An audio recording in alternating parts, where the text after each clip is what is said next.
¿sí? Si yo me hubiera puesto en darles X temas para que ustedes escribieran, y bueno, la cosa se podía complicar un poco. Por eso en realidad los he dejado con libertad. Vamos a repasar un poquito. Trataré de corregirlos para la semana que viene, así ya les queda esa nota lista. En definitiva, nos van quedando pocos temas, así que la propuesta sería más o menos a principios de noviembre dejar todo medianamente resuelto, ¿sí? Esa es la idea, que podamos terminar, o sea, hacer 2 prácticos más y ver el tema que quede y ya evaluamos con el parcial y después recuperamos, ¿sí?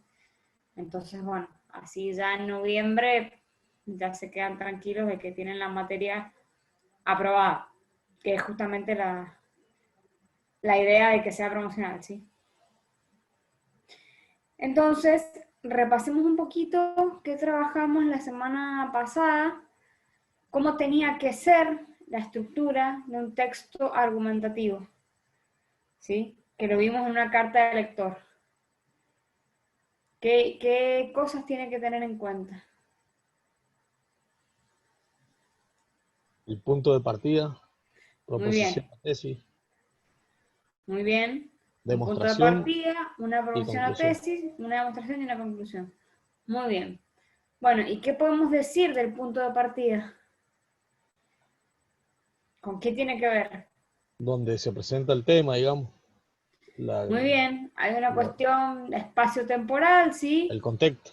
Por ahí se puede hablar de quién está involucrado, los actores sociales, dice el apunte, y cierta problemática. Bien. Después tenemos la tesis o proposición. Yo les decía que cuando yo digo que hago una tesis, vieron que las licenciaturas tienen como trabajo final la entrega de una tesis. Una tesis es un trabajo de investigación en el que yo propongo una determinada hipótesis y esa hipótesis la voy demostrando a lo largo del trabajo investigativo, ¿sí?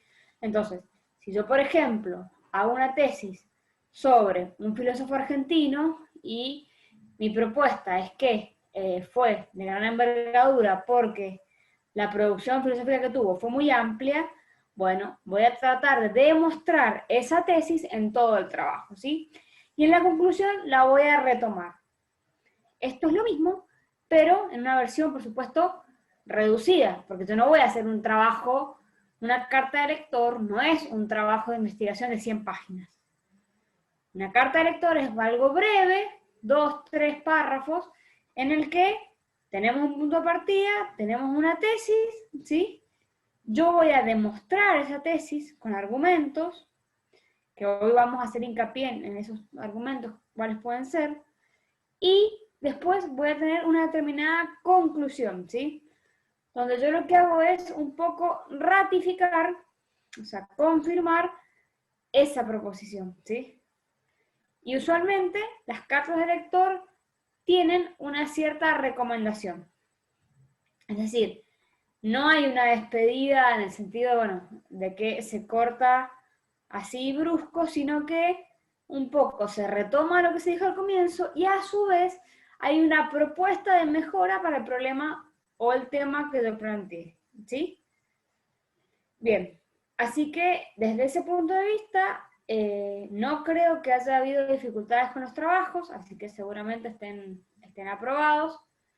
Sí les decía que tuviéramos cuidado con el tema de la redacción, que tratemos de que sea lo más clara posible, ¿sí? Para que se entienda, que tratemos de escribir con buena ortografía para que las cosas también se puedan leer bien, ¿sí?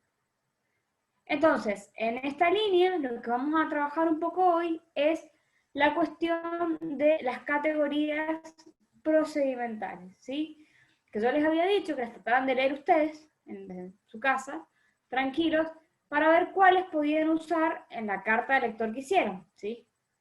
Entonces, está pensado a propósito que ustedes hagan la carta o hicieran la carta sin que yo les diera esas herramientas, en el sentido de que, bueno, el cuadernillo es accesible, o sea que son cosas que en definitiva se entienden y las pueden aplicar, ¿sí? Pero bueno, Ahora vamos a ver una por una, ¿sí? Para que a ustedes ya les quede también y sepan justamente alguna teoría, ¿sí? Es decir, que ya les quede la noción teórica de esas cosas que posiblemente han implementado. Decimos que para demostrar esta tesis, yo voy a usar categorías procedimentales, ¿sí? Que justamente son argumentos en favor o que me permiten dar cuenta de lo que yo propongo, ¿sí? Un primer argumento es lo que se llama la ilustración, ¿sí? ¿Ilustrar qué es? Particularizar. No es pensar en una imagen. Es particularizar a través de un ejemplo, ¿sí? Cuando yo digo, por ejemplo, tal caso, supongamos, una variante de la ilustración puede ser la ejemplificación y la analogía, ¿sí? ¿Se acuerdan cuando veíamos el dispositivo? Yo decía que una analogía es cuando yo hago una comparación con alguna cosa que sea más sencilla para que eso facilite la comprensión. Bueno, es lo mismo, ¿sí? Y en el caso de los ejemplos, yo lo que hago es ilustrar o mostrar datos o hechos particulares para justamente explicar o ampliar lo que yo estoy diciendo, ¿sí?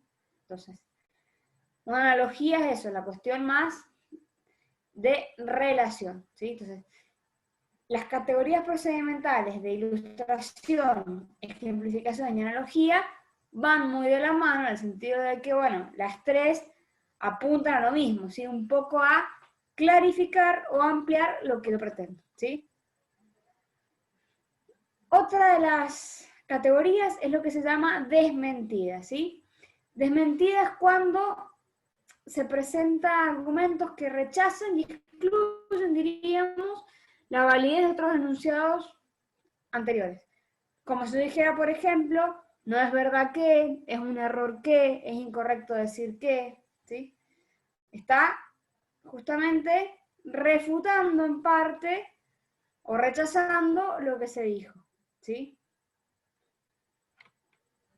Yo puedo tener también la cuestión más de la concesión, que es cuando hay una cuestión parcial en las afirmaciones que yo expongo, ¿sí? Es decir, se refutan a través de objeciones, pero se acepta una parte del argumento, ¿sí?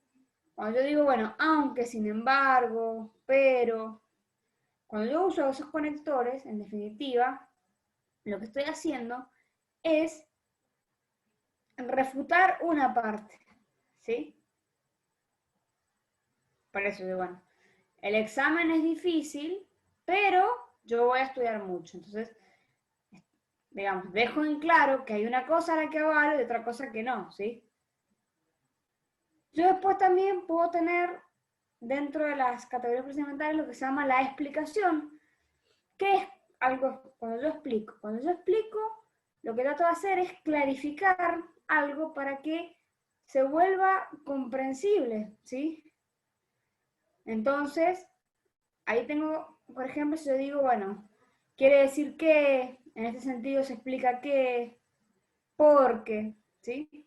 Es decir, estoy tratando de un poco hacer que el tema o la cuestión de la que yo estoy hablando o a la que estoy haciendo referencia, justamente se entienda, ¿sí? Sea comprensible. Que sería lo mismo que usamos en una clase. Bueno, el profesor o la profesora tratan de justamente explicar para que ustedes se les haga más comprensibles algunas cosas, ¿sí? Bien, ¿hasta ahí vamos bien? Bien, profe. Bueno. Otra categoría procedimental que tenemos es la cuestión de la pregunta retórica, que esa la mencionamos un poco la semana pasada. Cuando yo hago una pregunta retórica, es una pregunta que en sí no tiene respuesta, ¿sí? Es, digamos, tiene que ver con esta cuestión de que queda abierta para dejar pensando al lector, ¿sí? No necesariamente una respuesta. Vieron que en el ejemplo de las calles que trabajamos en la carta lector, decía, ¿el castigo enseña? Bueno, eso era una pregunta. Y no es que el lector se va a contestar si sí enseña o si no enseña. Es, bueno, yo pregunto esto para que justamente quien esté leyendo entienda un poco o le haga ruido o pueda reflexionar un poco lo que yo pretendo, ¿sí? Entonces, esa es la pregunta retórica. Son preguntas que quedan abiertas, ¿sí? No tienen una respuesta. Lo que sí es importante que sepamos que la pregunta retórica, como estamos en español, se utiliza con signos de interrogación. Es decir, la marca lingüística que hay en la pregunta retórica son los signos de interrogación, ¿sí? Que por una tendencia a escribir más sintéticamente, solemos poner solo el último, pero en definitiva, en español, los signos se ponen al comienzo y al final, ¿sí? En inglés, por ejemplo, es solo al final. Y bueno, con el WhatsApp y todo eso, con el celular, tendemos un poco a simplificar y ya no usamos los dos. Pero bueno, en una carta de lector bien escrita debería estar la marca lingüística del doble signo, ¿sí? Al comienzo de la pregunta y al final de la pregunta. Otra de las que vimos, que estaba ilustrada en la carta, es la cuestión de la cita de autoridad, ¿sí? Es decir, ¿qué es la idea o cuál es la idea? La idea de cita de autoridad es poder recurrir a una persona o a un grupo que, digamos, se supone tiene cierta reputación o prestigio, o podemos decir que también ocupa un lugar que lo posiciona con el aval de dar una opinión respecto a un tema, ¿sí? En el caso de la carta de lector teníamos lo que era el agente de tránsito. Dice, bueno, busqué un agente de tránsito como que estaba ahí.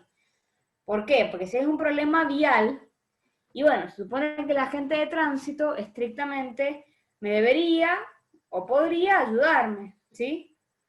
Entonces, si yo quiero buscar a alguien especialista, bueno, tengo que ver en función de lo que estoy hablando, ¿sí? Si yo voy a trabajar un tema en la salud, y bueno, posiblemente le pueda preguntar a algún médico, ¿sí? Tiene que acercarse también de moda la parte de los infectólogos, ¿sí? La cuestión de la epidemiología. Entonces, bueno, todo eso son citas de autoridad, ¿sí? La Organización Mundial de la Salud, por ejemplo. Siempre en cualquier diario que leamos, si se fijan, contra el coronavirus hay una mención a la OMS. Bueno, la OMS en este caso es una cita de autoridad, ¿sí? ¿Por qué? Porque supone que tiene una posición que avala lo que está diciendo. Entonces se dice, según la OMS tal cosa, de acuerdo al instituto tal cosa, bueno, la cifra de muertos será tal, ¿sí? Bien.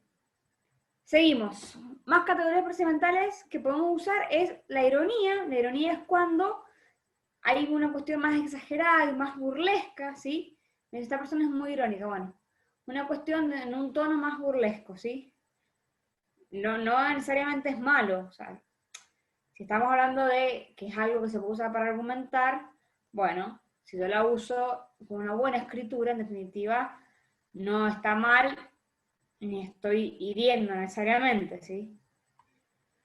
Después también yo puedo aseverar, que es cuando justamente tengo la certeza de que se confirma algo, y a la inversa yo puedo refutar, que es justamente cuando se niega lo que se dice, ¿sí?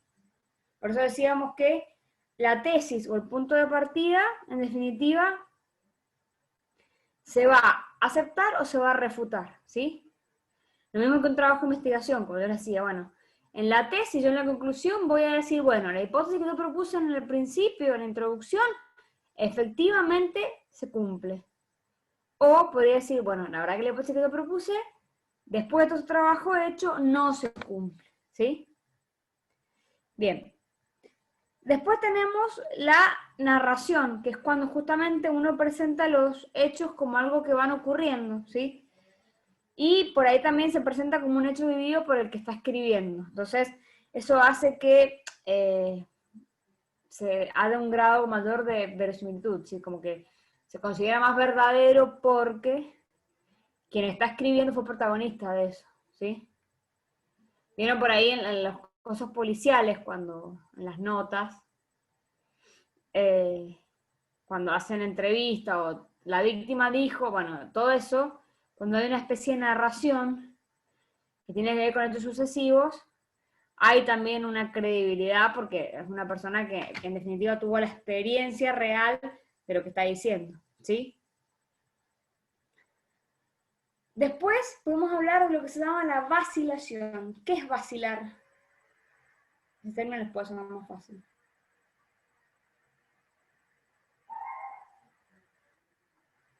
¿A qué le suena vacilar?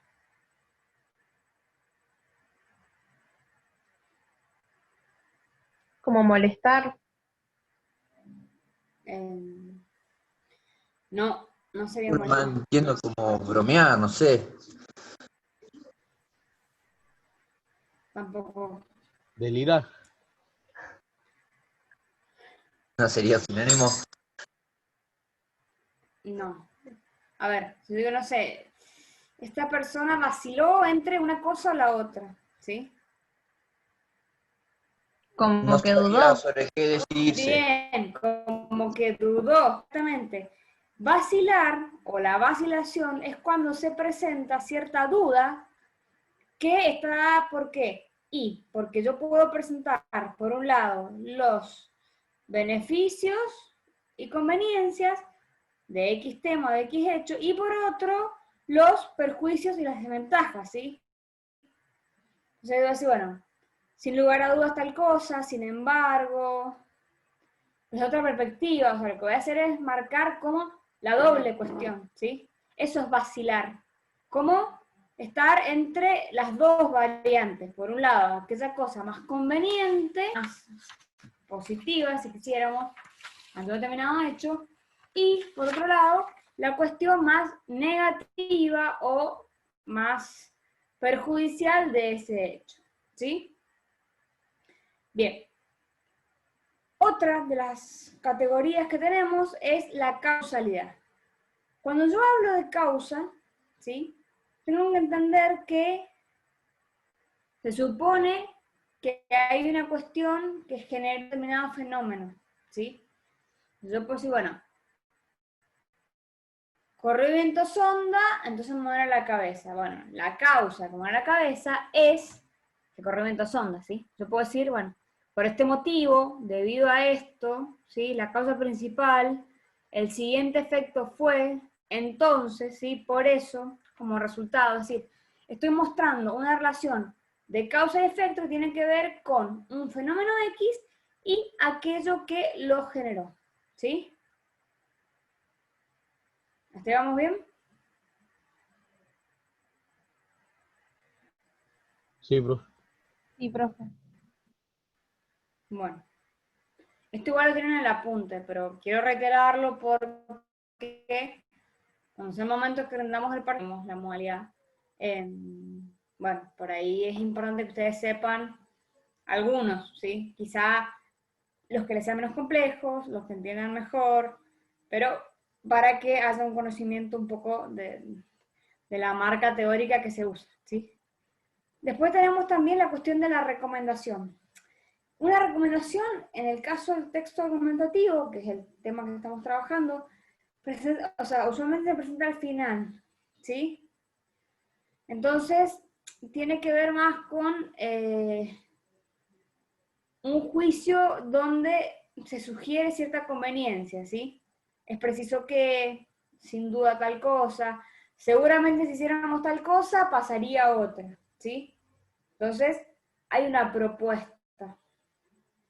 Vieron que decíamos que en la conclusión de la carta al lector puede haber una propuesta de recomendación. Bueno, es también eso, es decir, bueno, yo presento un tema, demuestro cuál es el problema en relación a este tema, y después puedo decir, bueno, la verdad que habría que hacer tal y tal cosa, ¿sí? En el caso de la carta que leímos, ¿cuál era la recomendación que daba?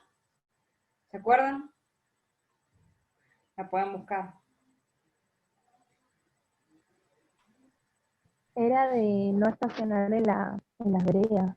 Sí, por eso. Ese era el tema, o la tesis, digamos, que muchas veredas se usaban como funcionamiento. Entonces, ¿él cómo termina? Él da una recomendación. ¿Y cuál es la recomendación que da?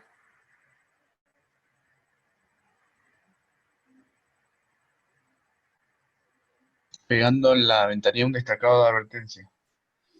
Bien, dice primero que habría que pegar una calcomanía, digamos, o dejar una indicación de advertencia donde la segunda vez se va a retener el vehículo y además se va a cobrar gastos por acarreo y la multa correspondiente.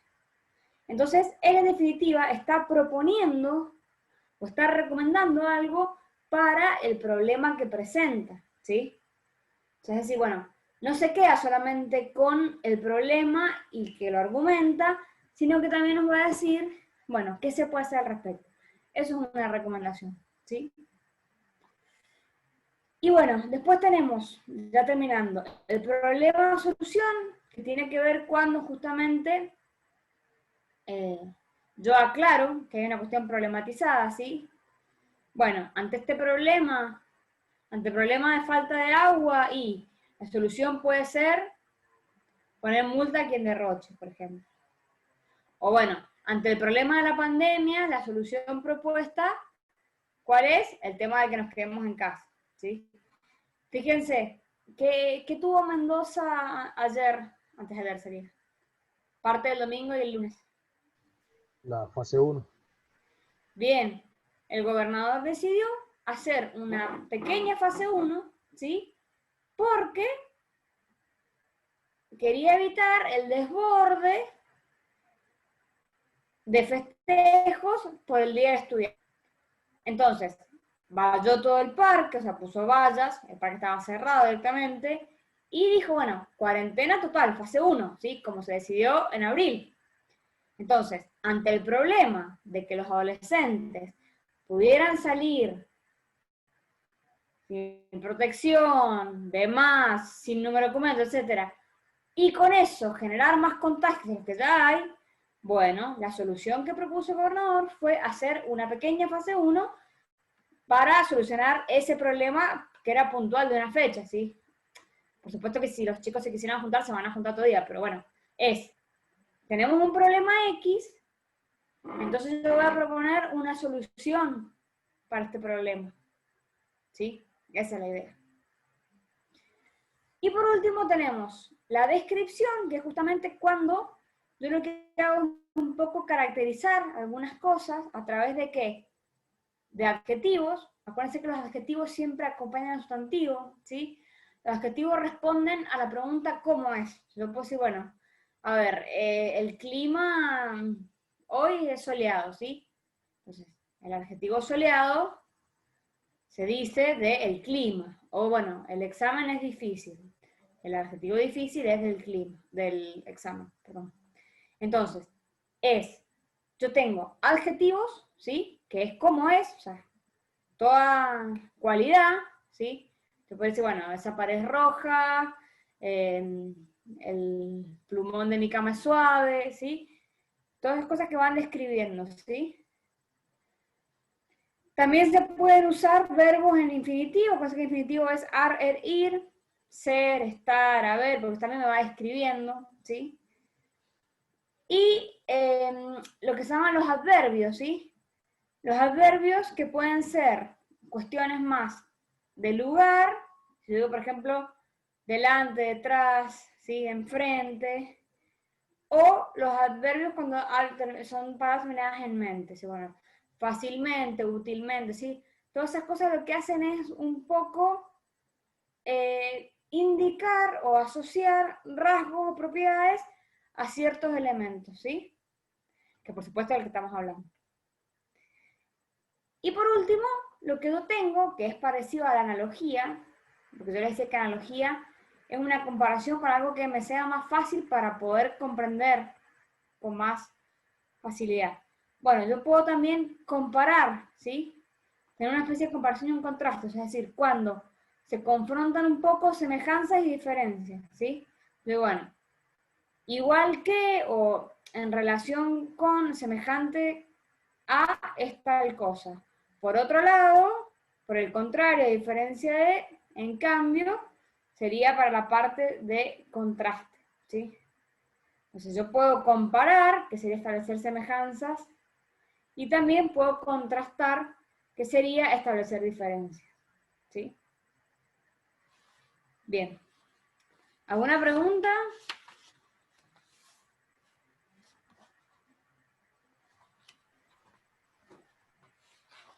No, profe. Esto se entiende, está claro, lo tienen en el apunte igual, el apunte es bastante sencillo, no tiene grandes inconvenientes, no deberían. Insisto, yo las cartas no las he visto todavía porque la fecha de entrega era hoy, si bien he visto que hay gente que me la ha entregado antes. Pero bueno, supongo que no han tenido problema porque es también la posibilidad de que ustedes expresen de algún tema, en definitiva, que les preocupe, les inquiete o que les llame la atención simplemente. Entonces, en ese sentido, bueno, está la facilidad de que pueda ser algo un poco más a la mano que cualquier otro tema quizá más complejo que podamos trabajar, ¿sí? Pero bueno, lo importante de todo esto es que hemos visto, en primer lugar, el texto expositivo, ¿sí? Que tenía como función principal informar, ¿se acuerdan? Sí, profe. Bien, y en segundo lugar, tenemos el texto argumentativo, que justamente tiene como función principal argumentar, es decir, demostrar algo. ¿Cuál es el ejemplo más claro de un texto argumentativo que tiene esta cuestión de 4 partes, de punto de partida, tesis, demostración, conclusión? Una carta de lector, ¿sí? Que son cartas que se publican en los medios para que llegue a mucha gente. O sea, la carta de lector, la idea es que sea un mensaje que llegue a mucha gente, ¿sí?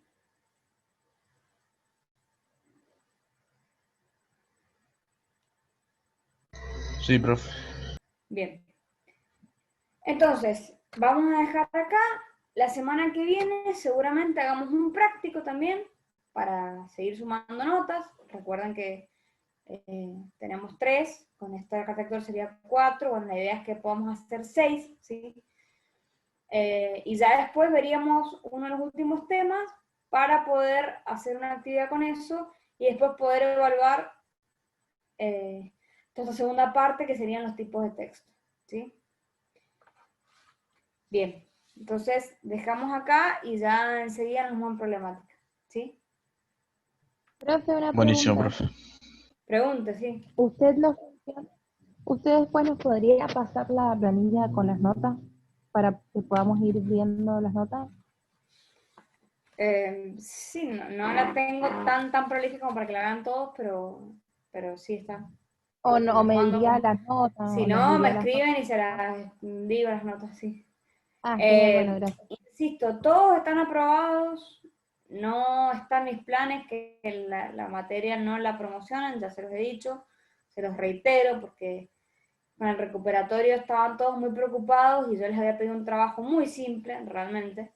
Entonces, por ahí es más que suena difícil a que en definitiva sea difícil, ¿sí?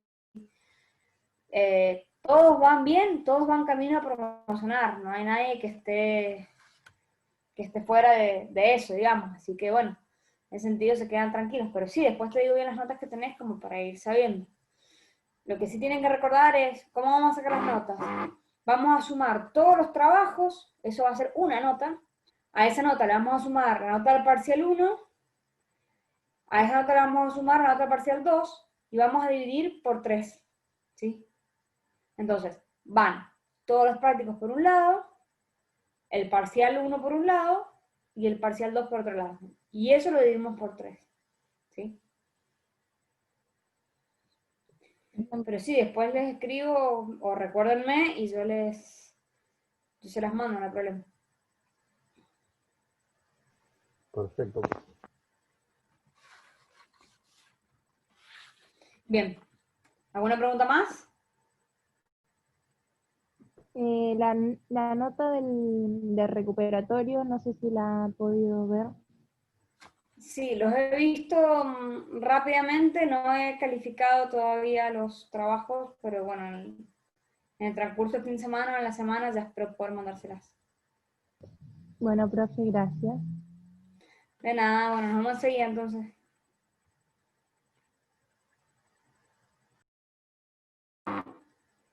Bueno, He profe. dejado en Classroom unas actividades, que eso también va a ir con nota para problemática. La idea es que las actividades las vamos a pensar ahora, ¿sí?